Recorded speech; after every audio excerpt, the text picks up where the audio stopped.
23 जुलाई 1906 को मध्य प्रदेश के भंवर गांव में पंडित सीताराम तिवारी और जगरानी देवी के घर एक बच्चा पैदा हुआ, जिसका नाम रखा गया चंद्रशेखर तिवारी। लेकिन बाद में उस लड़के ने खुद को आजाद घोषित कर दिया और कभी अंग्रेजों के हाथों से न मरने की कसम खाई। पंडित सीताराम तिवारी उत्तर प्रदेश के उन्नाव जिले के बदर गांव के रहने वाले थे। बाद में वो भीषण अकाल के चलते मध्य प्रदेश के बावरा गांव में आ बसे। हम आपको कहानी सुनाएंगे चंद्रशेखर आजाद के शहीद होने के बाद की।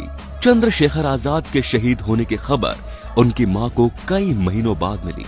वो पहले ही इस दुख की घड़ी से गुजर रही थी। उस पर जब उन्हें ये पता चला कि उनका बेटा अब नहीं रहा तो पूरी तरह से टूट गई। बताते हैं कि चंद्रशेखर आजाद ने अपनी फरारी के करीब 5 साल बुंदेलखंड में गुजारे। इस दौरान वो ओरछा और झांसी में रहे। ओरछा में सरतहा नदी के किनारे गुफा के समीप कुटिया बनाकर वो 1.5 साल तक रहे। फरारी के समय सदाशिव उनके सबसे विश्वसनीय लोगों में से एक थे। चंद्रशेखर आजाद उन्हें अपने साथ साथ उन्हें भावरा गांव ले आए और उन्हें अपने माता पिता से मिलवाया। सदाशिव चंद्रशेखर आजाद के आजाद होने के बाद भी ब्रिटिश शासन के खिलाफ संघर्ष करते रहे और कई बार जेल भी गए। देश को अंग्रेजों से आजादी मिलने के बाद वो चंद्रशेखर आजाद की माता पिता का हाल चाल पूछने उनके गांव गए, जहां उन्हें पता चला कि चंद्रशेखर आजाद की शहादत के कुछ साल बाद उनके पिता का भी देहांत हो गया। चंद्रशेखर आजाद के भाई की मृत्यु भी उनसे पहले ही हो चुकी थी। पिता के देहांत के बाद चंद्रशेखर आजाद की मां बेहद गरीबी में जीवन काट रही थी। गरीबी के बावजूद उन्होंने कभी किसी के आगे हाथ नहीं फैलाए। वो जंगल से लकड़ियां काट कर लाती और उनको बेचकर ज्वार बाजरा खरीदती। भूख लगने पर ज्वार बाजरा का घोल बनाकर पी लेती। उनकी ये स्थिति देश को आजादी मिलने के 2 साल यानी 1949 तक जारी रही। सदाशिव ने जब ये देखा तो उनका मन काफी दुखी हो गया। एक महान राष्ट्रभक्त की मां एक वक्त के भोजन के लिए भी तरस रही थी। जब उन्होंने गांव से कोई मदद न मिलने का कारण पता किया तो पता चला कि चंद्रशेखर आजाद की मां को एक डकैत की मां कहकर पुकारा जाता था और समाज ने उन्हें बहिष्कृत कर दिया था।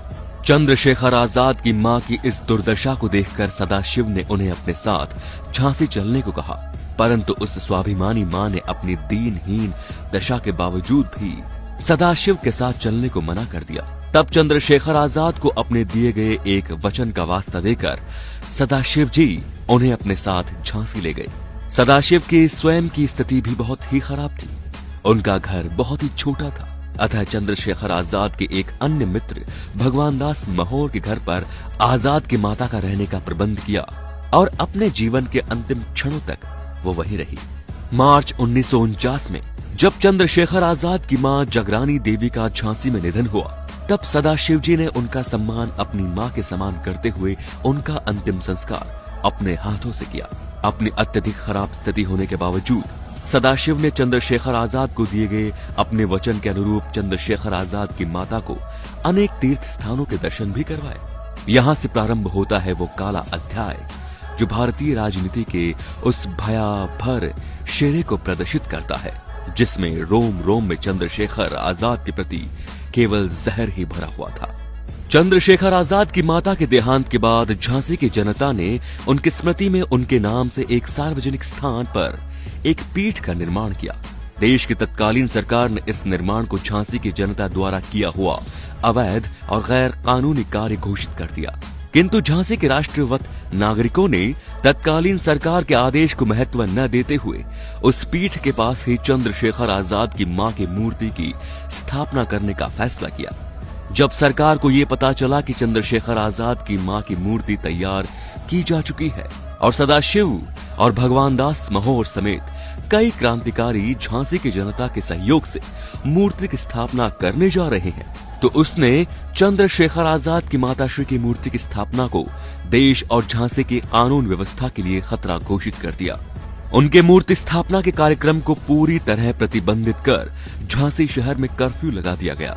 चप्पे चप्पे पर पुलिस तैनात कर दी गई ताकि ये मूर्ति न लगाई जा सके।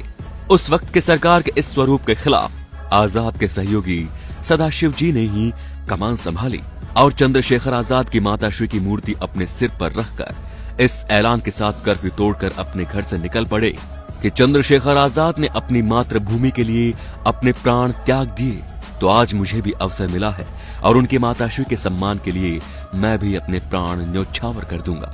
अपने इस ऐलान के साथ चंद्रशेखर आजाद की माताश्री की मूर्ति अपने सिर पर रखकर पीठ की तरफ चल पड़े। सदाशिव जी के साथ झांसी के राष्ट्रभक्त नागरिक भी चलना शुरू कर दिए। अपने आदेश की झांसी सड़कों पर बुरी तरह धज्जियां उड़ती देख तत्कालीन सरकार तिलमिला उठी। अपनी पुलिस को सदाशिव जी को गोली मारने का आदेश दे डाला, किंतु चंद्रशेखर आजाद की माताश्री की प्रतिमा को अपने सिर पर रखकर बढ़ रहे थे। सदाशिव को जनता ने चारों तरफ से घेर लिया, अतः उस सरकार ने भीड़ पर भी गोली चलाने का आदेश दे डाला। परिणाम स्वरूप झांसी को उस निहत्ती जनता पर तत्कालीन सरकार के पुलिस की बंदूकों की बारूदी अंगारे मौत बनकर बरसने लगे। सैकड़ों लोग घायल हुए, दर्जनों लोग जीवन भर के लिए अपंग हो गए और 3 लोग मौत के घाट उतर गए। इस खूनी तांडव का परिणाम ये हुआ कि चंद्रशेखर आजाद की माताश्री की मूर्ति की स्थापना नहीं हो सकी और आते जाते नागरिकों की प्यास बुझाने के लिए उनकी स्मृति में बने कुएं को भी पुलिस ने ध्वस्त कर दिया। चंद्रशेखर आजाद की माताश्री की 2-3 फुट की मूर्ति के लिए उस देश ने 5 फुट जमीन भी देने से तत्कालीन सरकार ने इनकार कर दिया। तो दोस्तों, तत्कालीन सरकार के लिए कुछ शब्द कमेंट बॉक्स में आप जरूर लिखें। आपके मन में जो भी गुस्सा आए वो खुले मन से नीचे कमेंट में जरूर निकालें और वीडियो को अधिक से अधिक शेयर करें और शहीदों के सम्मान का दिखावटी मुखौटा लेके घूमने वालों की सच्चाई सबके सामने लेकर आएं। धन्यवाद। जय हिंद, जय भारत।